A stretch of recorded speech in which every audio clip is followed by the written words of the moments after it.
Le Conseil des ministres s'est réuni ce mercredi 8 mai 2019 sous la présidence de M. Patrice Talon, président de la République, chef de l'État, chef du gouvernement.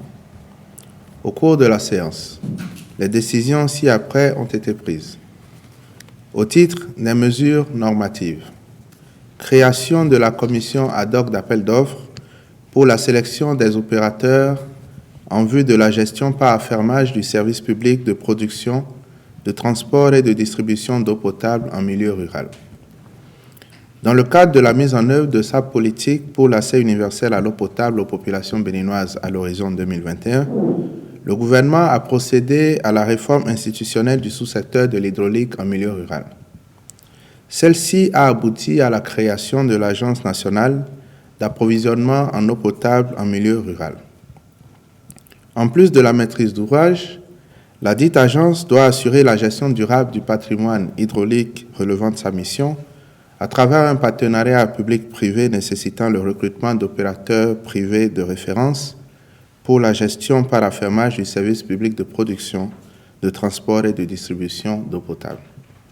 Pour ce faire, la feuille de route élaborée avec les partenaires techniques et financiers prévoit notamment la mise en place d'un cadre partenarial entre le gouvernement et les 74 communes bénéficiaires du programme d'investissement du sous-secteur de l'hydraulique en milieu rural, le lancement de l'élaboration des études préalables nécessaires à la mise en œuvre de l'affermage, y compris les dossiers de préqualification, les dossiers d'appel d'offres, les contrats d'affermage et les contrats de performance avec l'appui de consultants individuels regroupés au sein d'une task force financée par la Banque mondiale.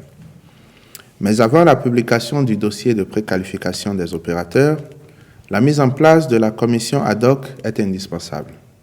Celle-ci aura en effet pour mission de conduire jusqu'à terme et dans les délais convenus le processus de sélection des 10 opérateurs chargés de la gestion par affermage du service public de production, de transport et de distribution d'eau potable en milieu rural.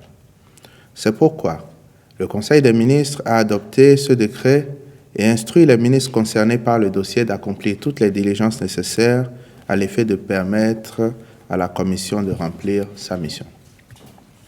Au titre des communications, contractualisation pour la mission de maîtrise d'œuvre complète du projet de construction d'un nouveau siège pour le compte de l'Assemblée nationale du Bénin.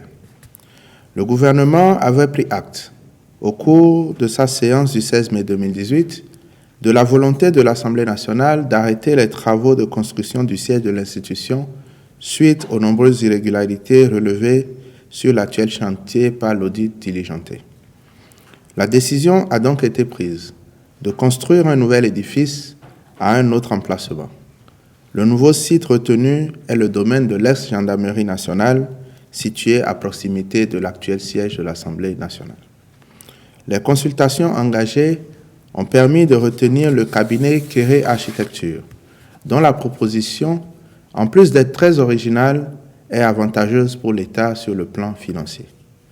En effet, outre la forme architecturale de son projet, tiré du concept de l'arbre à palabre, symbole du conseil dans notre tradition, son offre ne représente que 7,5% du coût d'objectif contre le plafond de 12% fixé par la loi. C'est pourquoi le Conseil des ministres a autorisé la contractualisation avec le dit cabinet qui aura pour mission de réaliser toutes les études, d'élaborer les documents graphiques et les notices techniques nécessaires à la construction, de produire le dossier de permis de construire en vue de son obtention et de rendre disponible le dossier d'appel d'offres pour ce projet. Évaluation des dégâts matériels résultant des actes de vandalisme perpétrés à l'occasion des élections législatives d'avril 2019. Le Conseil des ministres, lors de sa séance du 2 mai dernier, avait fait le constat que les opérations électorales, dans le cadre des législatives du 28 avril 2019, s'étaient globalement bien déroulées sur l'ensemble du territoire, dans le calme et dans la discipline, mais que des actes de vandalisme avaient été perpétrés par endroits. En effet, le jour du scrutin dans les villes de Parakou, Tchaourou, Basila, Savek, Lazoué, Bante et Savalou, puis dans les villes de Cotonou et Kandi les 1er et 2 mai 2019, des individus incontrôlés à la solde de leaders politiques se sont attaqués à des édifices et infrastructures publiques ainsi qu'à des installations privées qu'ils ont dégradées, pillées ou incendiées.